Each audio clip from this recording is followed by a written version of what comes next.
இரண்டாவது தன்மை வல் காதிமீனல் கைஸ், ரொம்ப முக்கியமான தன்மை, எல்லா பிரச்சனைக்கும் காரணமான தன்மை, எல்லாட்டையும் இருக்கக்கூடிய தன்மை. என்ன தன்மை? வல் காதிமீனல் கைஸ், கோபங்களை அவர்கள் விழுங்குவார்கள். முத்தகின்கள் யார்? கோபங்களை விழுங்குவார்கள். என்ன அர்த்தம்? கோபப்பட மாட்டார்கள். கோபப்படாமல் இருந்தால் எது கிடைக்கும்? எது கிடைக்கும்? பிபி ஏறாவது கொஞ்ச நாள் வாழலாம்னு கிடையாது, மெடிக்கல் செக்கப் போக வேணாம்னு கிடையாது. கோபத்தை அடக்கினால் சொர்க்கம். ரசூலுல்லாஹி ஸல்லல்லாஹு அலைஹி வஸல்லம் இடத்தில் ஒரு நபித்தோழர் கேட்கிறார், யா ரசூலல்லாஹ், ஒரு அமலை சொல்லுங்கள், அந்த அமல் என்னை சொர்க்கத்தில் அழைத்து செல்ல வேண்டும். லா தக்தப் வலக்கல் ஜன்னah, கோபப்படாதே, உனக்கு சொர்க்கம் உண்டு.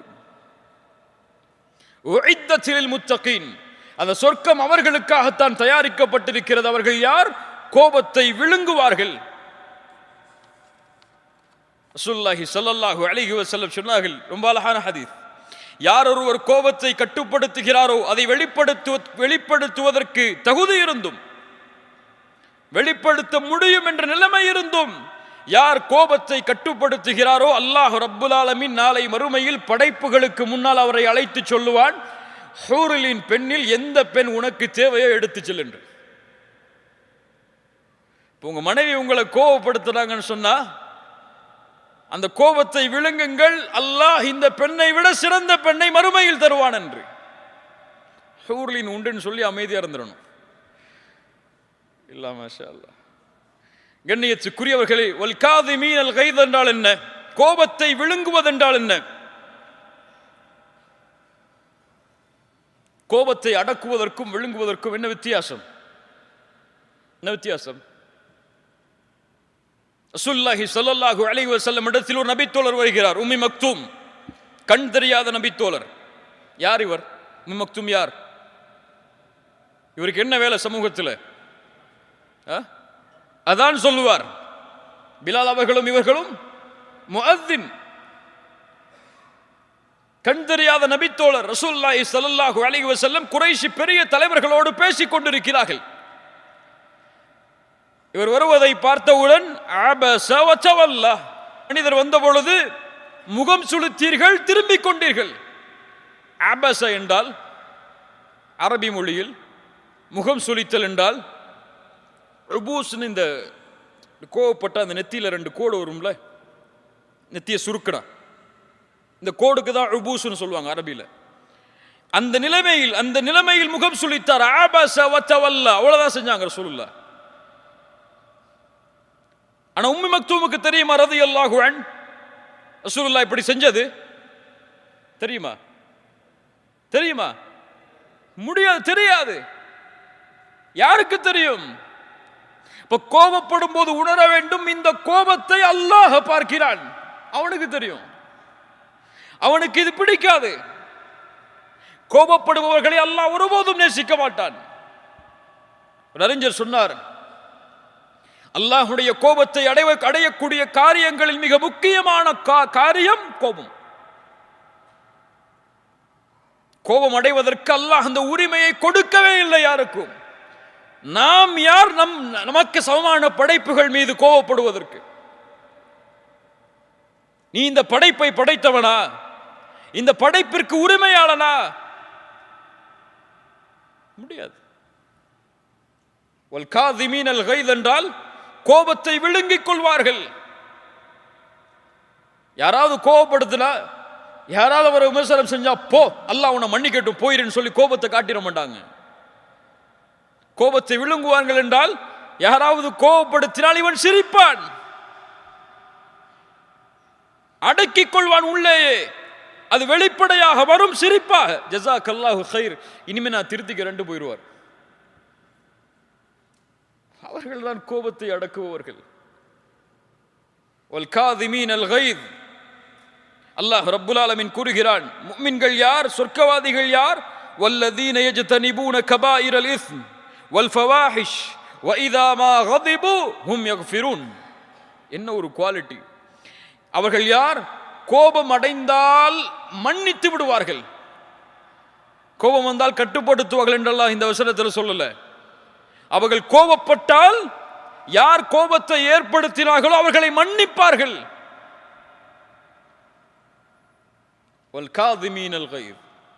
கோபப்படும் பொழுது என்ன சொல்லணும்? கோபப்படாதே, வலக்கல் ஜன்னா, உனக்கு சொர்க்கம் உண்டு. அது முக்கியமா? இந்த கோபத்தை அவருக்கு வெளிப்படுத்துறது முக்கியமா? நீ பலசாலி நீங்க நிரூபிக்கிறதுக்கு முக்கியமா? உனக்கு சொர்க்கம் முக்கியமா? இப்ப முத்தகீன்கள் கோபத்தை விழுங்கிக் கொள்வார்கள். கடைசி தன்மை, மூன்றாவது தன்மை, வல்ஆஃபீன அனின்னாஸ். வல்ஆஃபீன அனின்னாஸ், மக்களுடைய பாவங்களை மன்னித்து விடுவார்கள். அல்-அஃபு, மன்னித்தல், நேசத்தோடு மன்னித்தல். அஃபு என்றால் அல்லாஹும்ம இன்னக அஃபூன், நேசத்தோடு ஒருவரை மன்னித்தல் அஃபு. ஏன் மன்னிக்க வேண்டும்? ஏன் நான் அவரை மன்னிக்க வேண்டும்? யக்ஃபிருல்லாஹு லக்கும், நீங்கள் மன்னியுங்கள், அல்லாஹ் உங்களை மன்னிப்பான். நீங்கள் செய்யக்கூடிய பாவத்தை அல்லாஹ் மன்னிக்க வேண்டும் என்று நீங்கள் விரும்பவில்லையா? சரியான கேள்விதானே? சரியான கேள்விதானே? கேள்வி சரியா இல்லையா? நான் செய்யக்கூடிய பாவத்தை என் ரப்பு மன்னிக்க வேண்டும் என்று நான் விரும்புகிறேனா இல்லையா? யாரும் சொல்லுங்க நான் விரும்பலன்னு சொல்லி சொல்ல முடியுமா யாராவது? எல்லாரும் விரும்புறோம். அல்லாஹ் கேட்கிறான், நான் உன் பாவத்தை மன்னிக்க வேண்டும் என்று நீ விரும்புகிறாய், ஆனால் சக மனிதன் உனக்கு பாவம் செய்தால் நீ அவனை மன்னிக்க மாட்டாயா? என்ன முரண்பாடு இதில்? யாரை பார்த்து அல்லாஹ் கேட்கிறான் தெரியுமா? வலா யஅ்தலி உலுல் ஃபضل மின்கும் வஸ்ஸஅதி அய்யுது உலில் குர்பா வல் யதாமா அய்யுது உலில் குர்பா வல் மசாகீன வல் முஹாஜிரீன ஃபீ சபீலில்லாஹ். உங்களில் யாருக்கு கண்ணியம் கொடுக்கப்பட்டதோ அவர்கள் ஒருபோதும் சத்தியம் செய்ய வேண்டாம், தன்னுடைய உறவினர்களுக்கும் ஏழைகளுக்கும் முஹாஜிரான நபித்தோழர்களுக்கும் கொடுத்து வந்த உதவியை இனிமேல் செய்ய மாட்டேன் என்று. ஃபல்யஃபு வல்யஸ்ஃபஹு அலா துஹிப்பூன யக்ஃபிரல்லாஹு லக்கும், அதை மன்னிக்கட்டும், அவர்கள் விட்டுக் கொடுக்கட்டும். அல்லாஹ் உங்களை மன்னிப்பதை நீங்கள் விரும்பவில்லையா? யாரை பார்த்து கேட்கிறது இந்த வசனம்? அபூபக்கர் சித்தீக் ரலியல்லாஹு அன்ஹு, இந்த உம்மத்தில் அல்லாஹ்வுடைய ரசூலுக்கு பிறகு கண்ணியமானவர். இந்த உம்மத்தில் நபிமார்களுக்கு பிறகு கண்ணியமானவர். என்ன செய்தார்? தன் மகள் ஆயிஷா ரலியல்லாஹு அன்ஹா, அபூபக்கர் அவர்களுக்கு மட்டும் மகளா? யாருக்கு மனைவி? ஒரு நபியின் மனைவி. யாருக்கு தாய்? யாருக்கு தாய்? முஃமின்களுக்கு தாய், எம்முடைய தாய். அவர்கள் மீது ஒரு பழிச்சொல் போடப்படுகிறது. சாதாரண பழிச்சொல் அல்ல, கேவலத்தின் எல்லையில் உள்ள வார்த்தை அவர்கள் மீது போடப்படுகிறது. ஒரு தாயின் மீது பழிச்சொல் என்றால் ஒட்டுமொத்த சமூகத்தின் மீதும் போடப்பட்ட பழிச்சொல் அது. ஒரு நபியின் மனைவியின் மீது. அல்லாஹு அக்பர். அந்த பழிச்சொல்லில் ஈடுபட்டவரில் ஒருவர் அபூபக்கர் சித்தீக் ரலியல்லாஹு அன்ஹு அவர்கள் உதவி செய்து கொண்டிருந்த, அவருடைய வாழ்வாதாரத்திற்காக செல்வத்தை கொடுத்து கொண்டிருந்த மிஸ்தஹ் ரலியல்லாஹு அன்ஹு.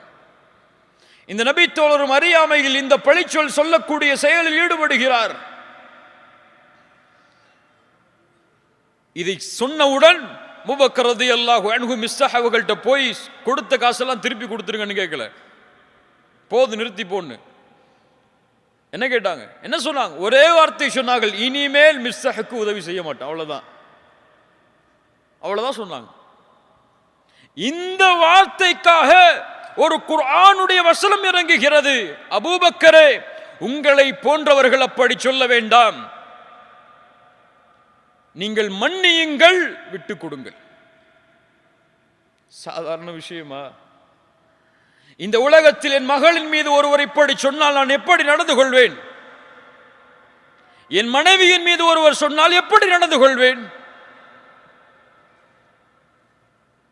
அதை விட பெரிய பாவமா இன்று நமக்கு பலர் செய்த பாவம் எல்லாம்? அல்லாஹ் இப்படிப்பட்ட அருவருக்கத்தக்க ஒரு செயலை செய்த பாவத்தையே மன்னியுங்கள் அபூபக்கரே, விட்டுக் கொடுங்கள் அபூபக்கரே, நீங்கள் செய்த பாவத்தை நான் மன்னிக்க வேண்டும் என்பதை நீங்கள் விரும்பவில்லையா? இன்னைக்கு ஒரு 100 ரியால கொஞ்சம் கூட குறைச்சு வச்சிருப்பாரு, அவ்வளவுதான். இனிமே வாழ்க்கை முழுக்க உங்ககிட்ட பேசவே மாட்டேன் நான். காசு பண சொத்து விஷயத்தில் அண்ணன் தம்பிக்குள்ள சண்டை, பரம்பரையா பேசாம இருப்பாங்க 2 குடும்பமும். இவர்களுக்கெல்லாம் ஒரு ஹதீஸ் ரசூலுல்லாஹி ஸல்லல்லாஹு அலைஹி வஸல்லம் சொன்னார்கள், சொர்க்கத்துடைய வாசல் திறக்கப்படுகிறது வியாழக்கிழமையும் திங்கட்கிழமையும். அல்லாஹ் ரப்புல் ஆலமீன் அல்லாஹ்விற்கு இணை வைக்காத எல்லோர்களையும் மன்னிக்கிறான், இருவரை தவிர. இணை வைக்காதவர்கள் மன்னிக்கப்பட மாட்டார்கள், இந்த இருவரும் மன்னிக்கப்பட மாட்டார்கள். இணை வைக்காதவர்கள் மன்னிக்கப்படாதது சரி, அவர்களோடு இணைந்த இந்த இருவர் யார்? தங்களுக்குள் பகைமையால் பேசாமல் இருப்பவர்கள், தங்களுக்குள் பகைமையால் வெறுத்து வாழ்பவர்கள். அல்லாஹ் கூறுவான், இவர்கள் எப்போது சமாதானம் ஆகிறார்களோ அதுவரை அவர்களை விட்டு விடுங்கள். அல்லாஹ் மன்னிக்க மாட்டான். இந்த தன்மையோடு நீங்கள் வாழ்ந்து தொழுது என்ன பலன்? இந்த தன்மையோடு வாழ்ந்து சுன்னாவை கடைபிடித்து என்ன பலன்? உங்களை விட சிறந்தவர்கள் அப்போது சுன்னாவை கடைபிடிக்காதவர்கள். அப்படியே இல்லையா? முஸ்லிம் சமூகத்துடைய பெரும் முசீபா இது. யாரால அவரை பத்தி பேசிட்டாங்களா, முடிஞ்சு போச்சு. யாரால அவரை பத்தி விமர்சனம் செஞ்சிட்டாங்களா, முடிஞ்சு போச்சு. யாரையாவது அவருக்கு முன்னாடி குரலை உயர்த்திட்டாங்களா, முடிஞ்சு போச்சு. எத்துணை பிள்ளைகள் பெற்றோர்களோடு, எத்துணை பெற்றோர்கள் பிள்ளைகளோடு, எத்துணை உறவுகள் அடுத்த உறவுகளோடு. இதுவரை இங்க வந்திருக்கக்கூடிய எத்தனை பேர்ட்ட இந்த தன்மை இருக்கும்? நம்ம குடும்பத்தில் எத்தனை பேர்ட்ட இதுவரைக்கும் பேசாம இருப்போம்?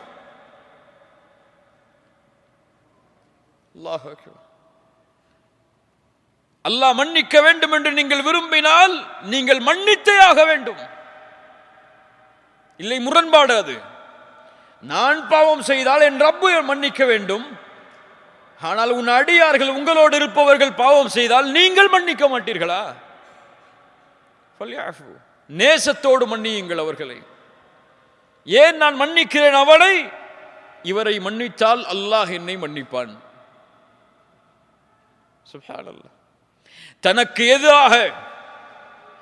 எதிராக 10 ஆண்டுகள் போரின் மூலமாக தன்னுடைய உறவுகளும் தன்னுடைய தோழர்களும் போரில் இறப்பதற்கு காரணமாக இருந்த அத்துணை குறைஷிகளையும் ரசூலுல்லாஹ் சொன்னார்கள், லா தஸ்ரீப அலைக்குமுல் யௌம் அன்துமுத் துலகா. உங்கள் மீது எந்த பழியும் தீர்க்கப்படாத இந்த நாள் உங்களை நான் மன்னிக்கிறேன், உங்களை நான் விடுதலை செய்கிறேன். தனது சாட்சா ஹம்ஸா ரலியல்லாஹு அன்ஹு அவர்களுடைய ஈரலை கடித்து துப்பிய பெண்ணை ரசூலுல்லாஹ் மன்னித்தார்கள்.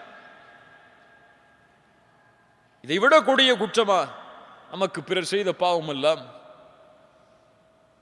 யக்ஃபிரு ஃபல்யஃபு, மன்னியுங்கள், அல்லாஹ் எம்மை மன்னிப்பான். வல் ஆஃபீன அனின் நாஸ் வல்லாஹு யுஹிப்புல் முஹ்சினீன். இந்த இஹ்சானை சுமக்கக்கூடிய முஹ்சின்களை அல்லாஹ் நேசிக்கிறான். இந்த 3 தன்மையும் யாரு? முதல்ல யார் அவங்க? முத்தகீன்கள்.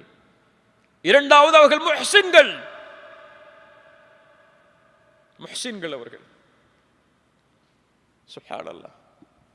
கண்ணியத்துக்குரியவர்களே, அல்லாஹ்வுடைய பாதையில் செலவு செய்தால் சொர்க்கம்,